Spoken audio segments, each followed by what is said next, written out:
Estoy totalmente seguro que hoy va a ser una buena noticia de parte de Dios para tu vida. Hoy quiero hablarte de un tema que le he titulado Claves para salir de la desesperación. Y pienso que tendríamos que comenzar por definir qué es desesperación. Y la desesperación tiene que ver con la pérdida de la esperanza, con momentos donde nos sentimos impotentes frente a las situaciones y como que se nos enceguece la vista, como que no vemos una puerta, como que no vemos una salida. Y recordaba yo que en ocasiones sucede de pronto de una manera más grande que en otras. Yo recordaba, por ejemplo, una ocasión que me tocó ayudar a mi hermana a vigilar unos obreros, por decirlo así, estar pendiente de una obra, ir a pagarles. Ella se fue de viaje. Me acuerdo que yo tenía una moto y cuando fui al lugar a revisar, vi que todo estaba bien al primer día, les pagué, o más bien les hice un adelanto a los obreros, pero el gran capital estaba para el día final. Así que el día final volví a coger mi moto, iba yo en una sudadera, en un pantalón, y me fui para el lugar. Y cuando llegué a pagarle a los señores que estaban allí trabajando, miré mis bolsillos y la plata para pagarles se había desaparecido o no la encontré.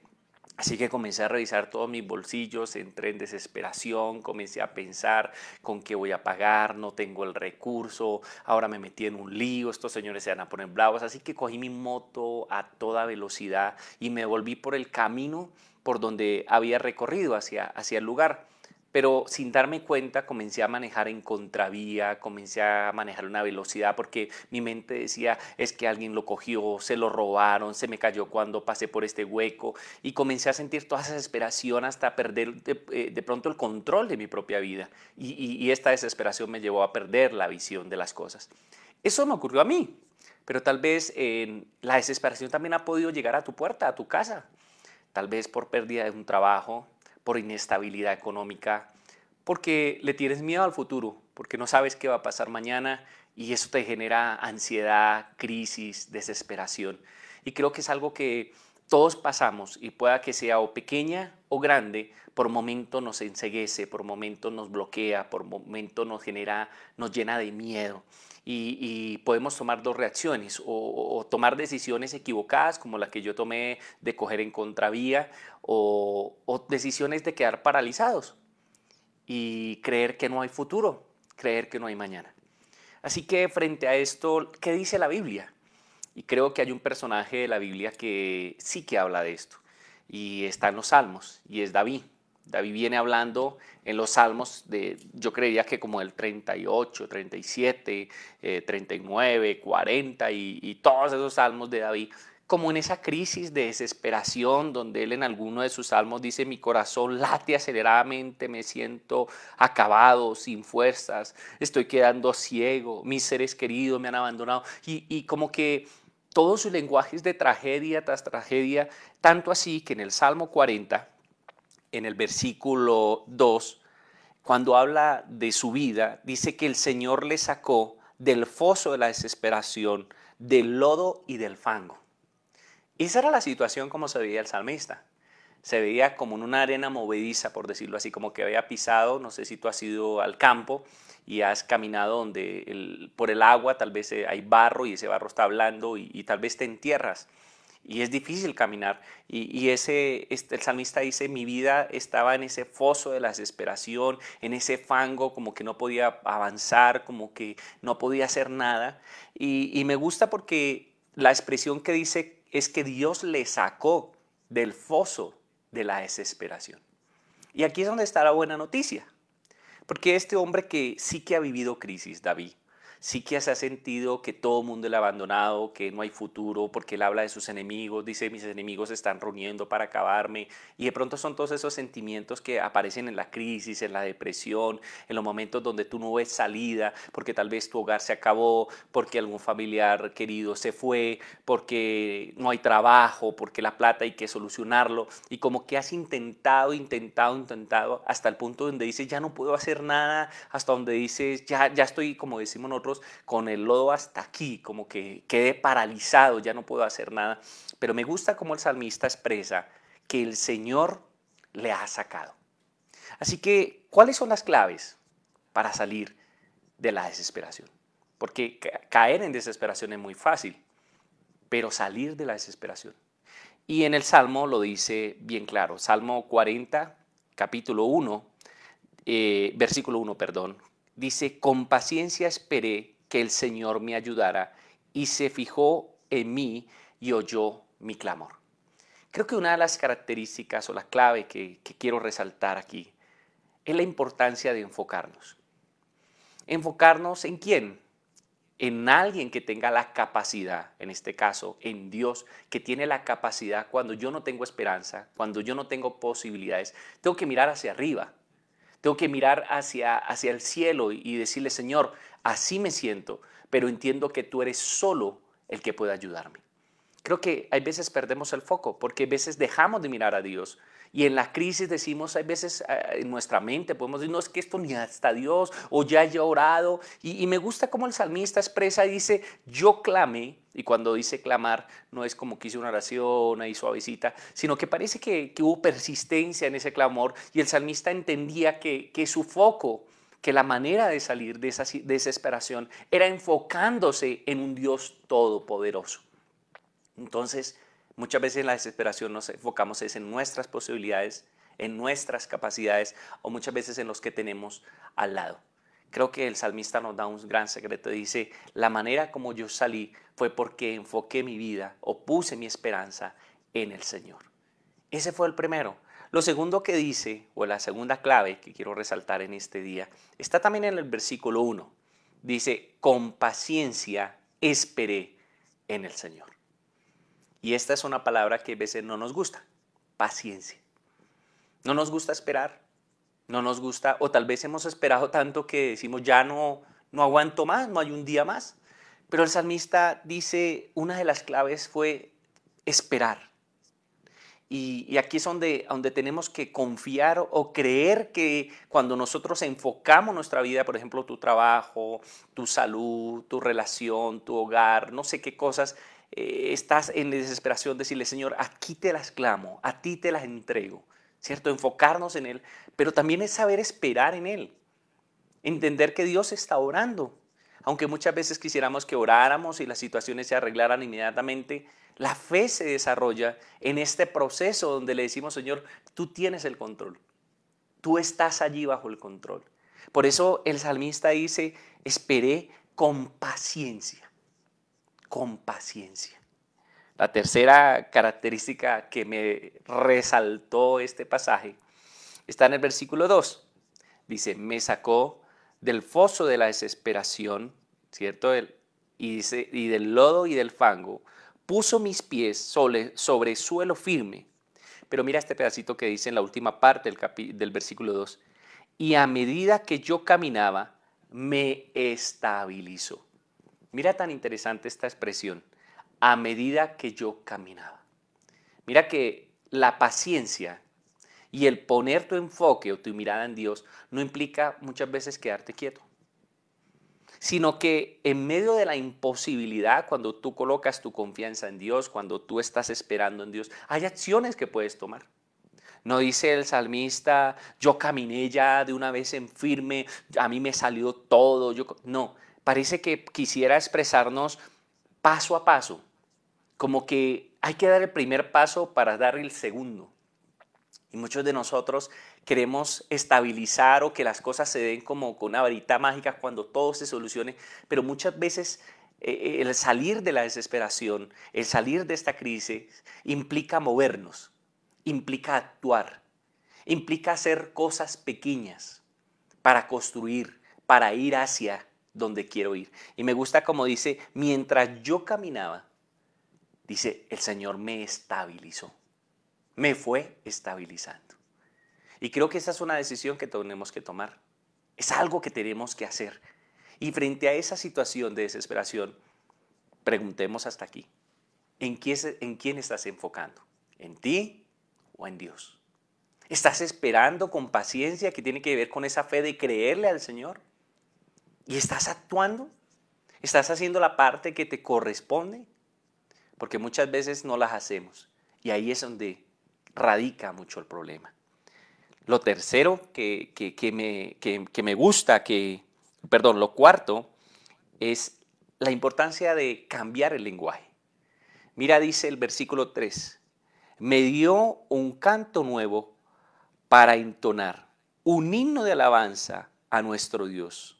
Muchos verán lo que Él hizo y quedarán asombrados.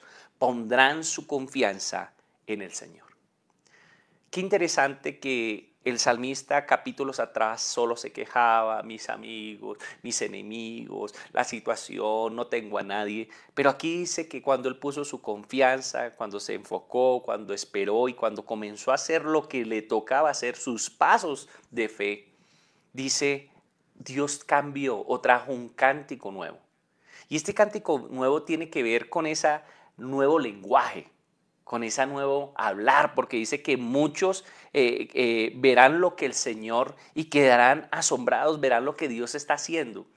¿Por qué? Porque el salmista se atreve a expresar con su boca lo que Dios va a hacer en él, lo que Dios puede hacer por él.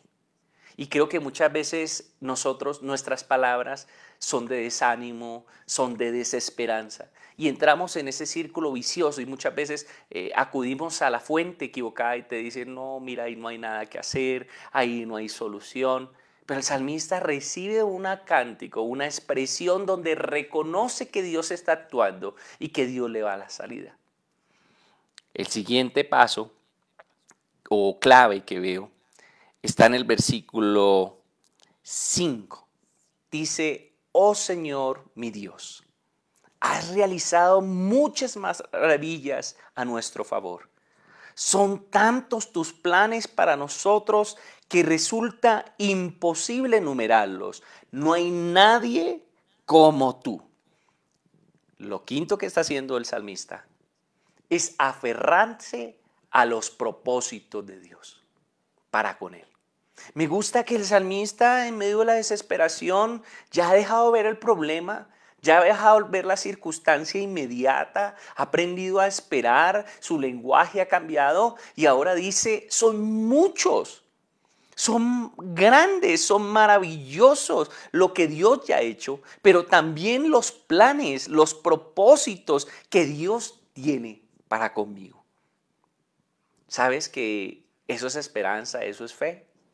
Es creer que lo que estás viviendo es temporal, porque Dios no te va a abandonar, porque Dios tiene planes para contigo. Y los planes, dice la Biblia en otros pasajes, que los planes de Dios son de bien y no de mal.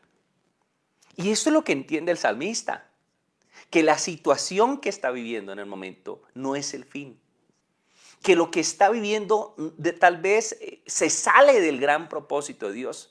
Tal vez el salmista se metió en esa crisis o vivió esa crisis por terceros o por decisión propia, pero él deja de mirar esos terceros, deja de mirar sus decisiones propias, deja de mirar sus capacidades y comienza a mirar hacia el cielo y encuentra que Dios en el pasado fue bueno, ha sido maravilloso con sus planes y que ahora también no ha dejado de tener proyectos o propósitos con él. Oh, y vuelvo a reafirmarlo. Oh Señor, mi Dios, dice el versículo 5, has realizado muchas maravillas a nuestro favor. Y está hablando de su pasado. Has realizado. Ahora dice, son tantos tus planes para nosotros que resulta imposibles enumerarlos. Días antes tal vez el salmista decía, no, Dios no tiene planes, Dios se olvidó de mí. Ese era su cántico, esa era su alabanza, esa era su confianza. Eso era lo que lo paralizaba y no lo dejaba avanzar. Pero qué bueno que cambiemos, que nuestro lenguaje cambie, que nuestra fe cambie.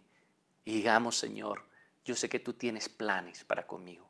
Yo sé que tus planes son de bien y no de mal. Y me encanta esto.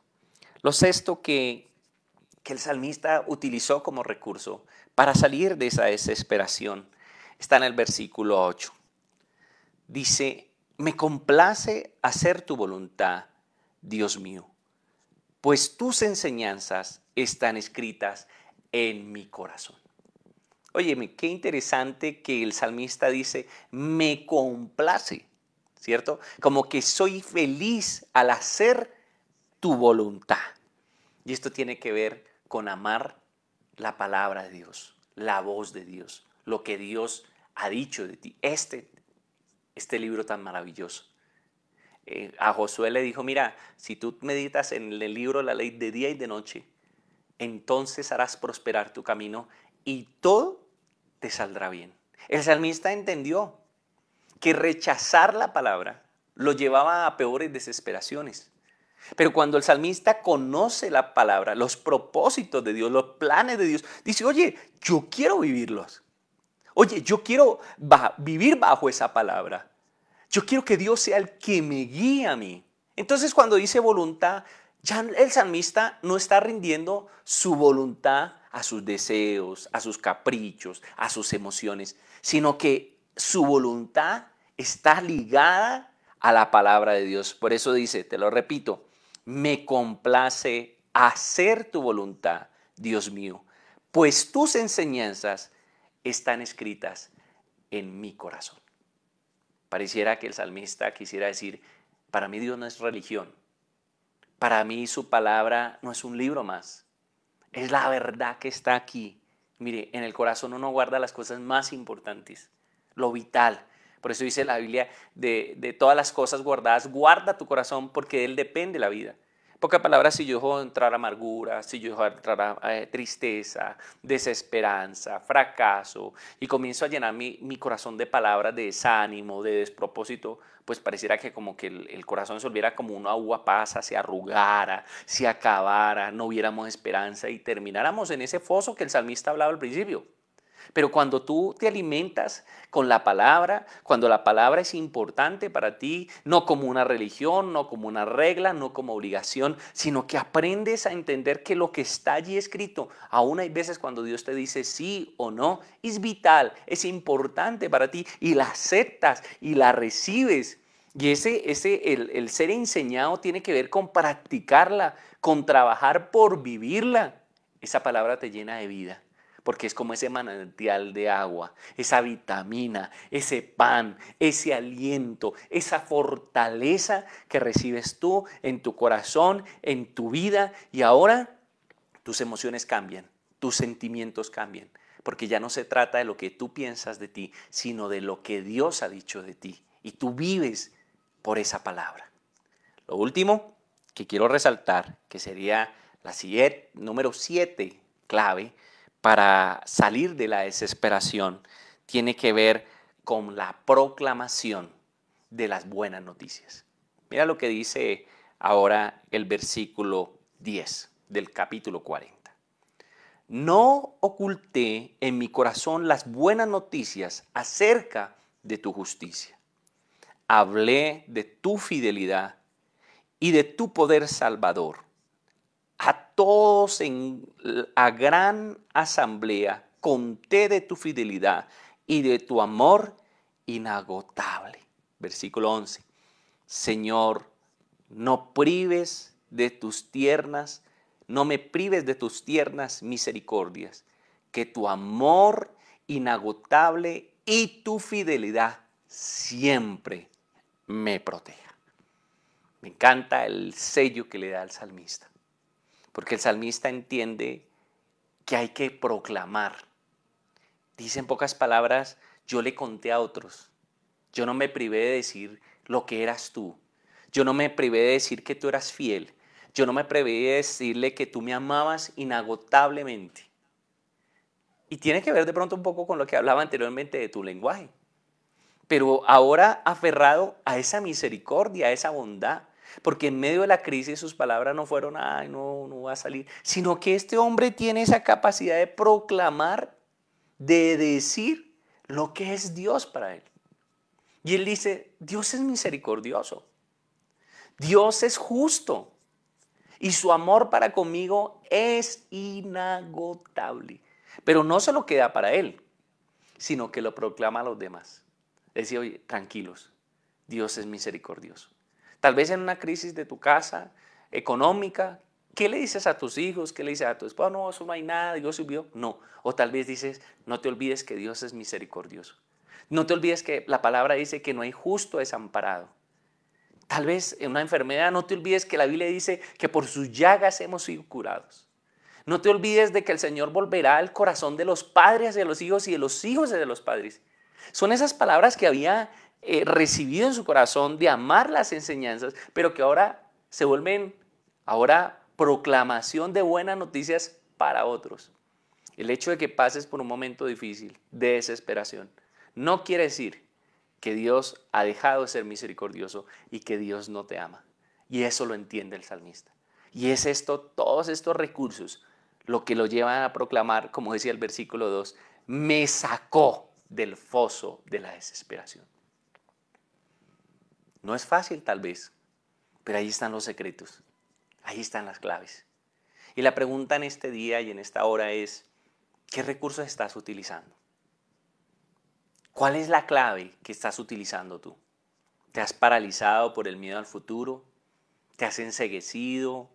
¿Has enfocado tu vida en ti mismo, en otros y no sale, en un negocio, en un trabajo y vuelve y vuelve? Y tal vez muchas veces esto pasa porque Dios quiere que tú dejes de mirar tus capacidades, tus posibilidades y lo mires a Él. Tal vez las cosas no pasan así de rápido porque Dios está haciendo un proceso en tu corazón y te está enseñando. Al pueblo de Israel le dijo, te traje por este desierto para probarte, para afligirte, para saber qué había en tu corazón.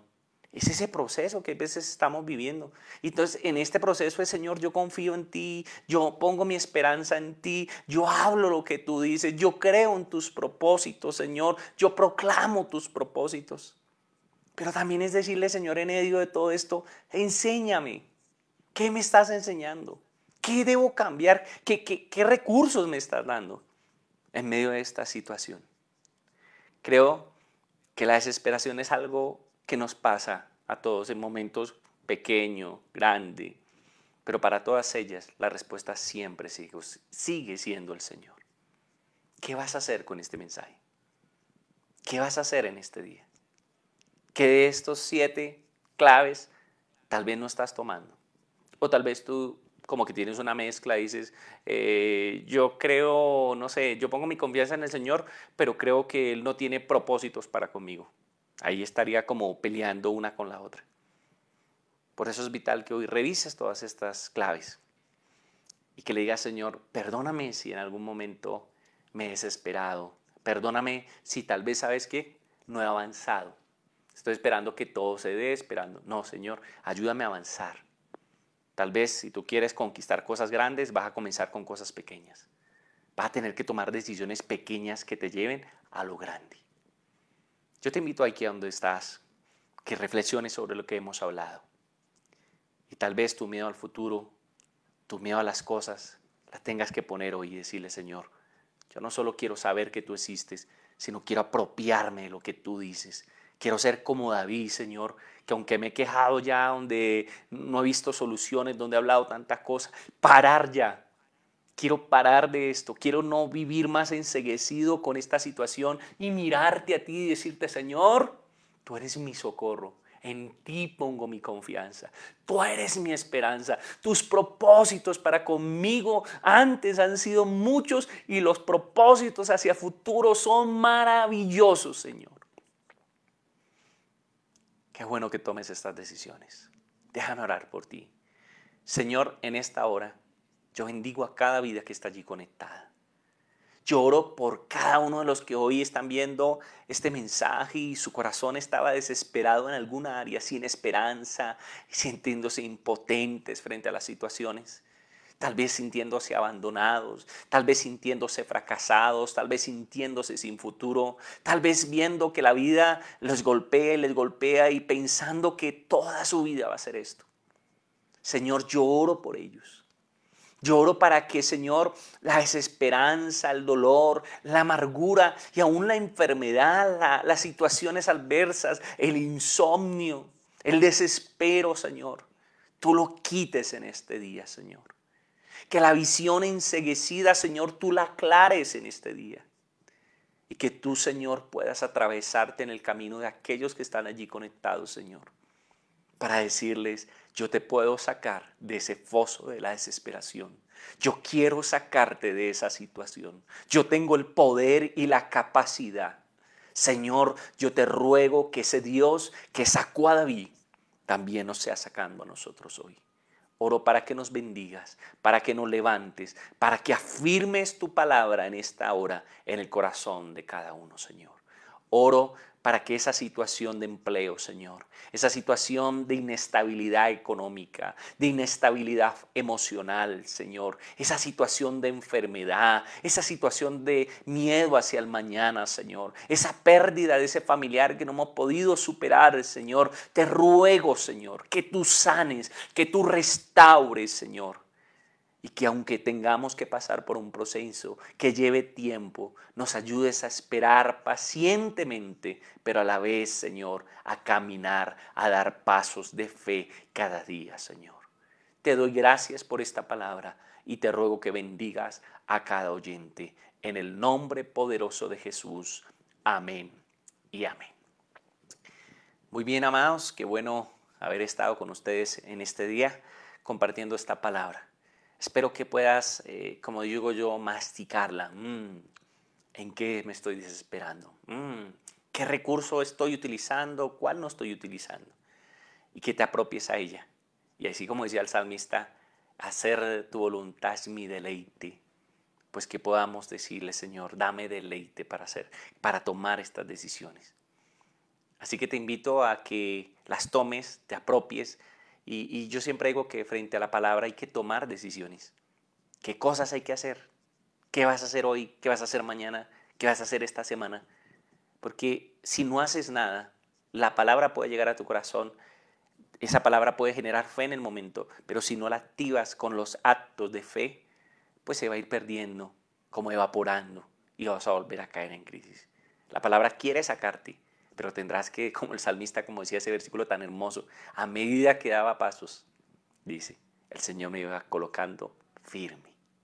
Ahí es donde Dios quiere llevarte, a la firmeza, pero tendrás que dar pasos. Así que uno de los pasos es poder meditar en la palabra, es acercarse a ello, estábamos hablando de eso. Pero yo quiero invitarte a la iglesia.